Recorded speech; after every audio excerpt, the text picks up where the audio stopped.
Kollox beda minn hawn, ftit ta' snin ilu. Jitfasslu l-pjanti u jibda x-xogħol fuq l-akbar proġett infrastrutturali ta' pajjiżna, il-proġett tal-Junction tal-Marsa. Fl-2018 infrastruttura Malta tibni mill-ġdid Aldo Moro. Din it-triq traffikuża saret baxar korsiji biex tibda triq għal flyovers. Minnu fih wara jibda x-xogħol tal-bini ta' 7 flyovers. L-2017 tibda bit-tħaffir tal-pedamenti tal-ewwel żewġ flyovers. Kollox saru 460 pilastru tal-konkos taħt l-art. Għas-7 flyovers hemm 42 kolonna tal-konkos, apparti l-20 ta' travi tal-azzar biex fuqhom jistrieħu l-flyovers. It-travi nħadmu t-Turkija u ntramaw fuq il-post uħud minnhom twal mal-100 metru. Dan kien proġett tas-sew massiġġ.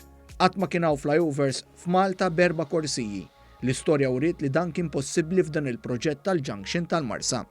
Waħda mill-flyovers twila 227 metru li twal flyover f'Malta u l-ola flyover Iolja 4 solaru nofs, l-ola waħda f'pajjiżna.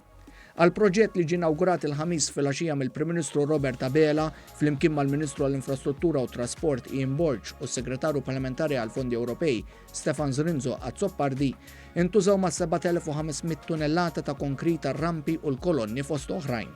Ix-xogħol sar bil-għaqal, bl-ebda fatalità u anki biħsieb favur l-ambjent.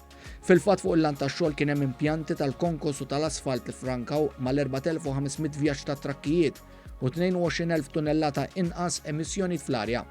Il-materjal li ħareġ mit-tħaffir reġa' ġie ipproċessat u ntuża fil-proġett flok intrema fil-Barrieri.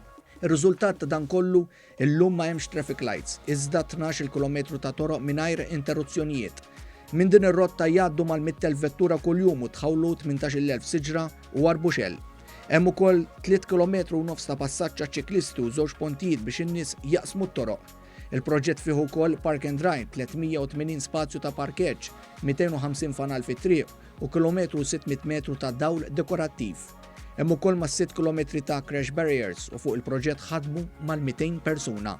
Tassew dan il-proġett b'investiment ta' 70 miljun euro ifisser ambizzjoni, għaqal u perseveranza.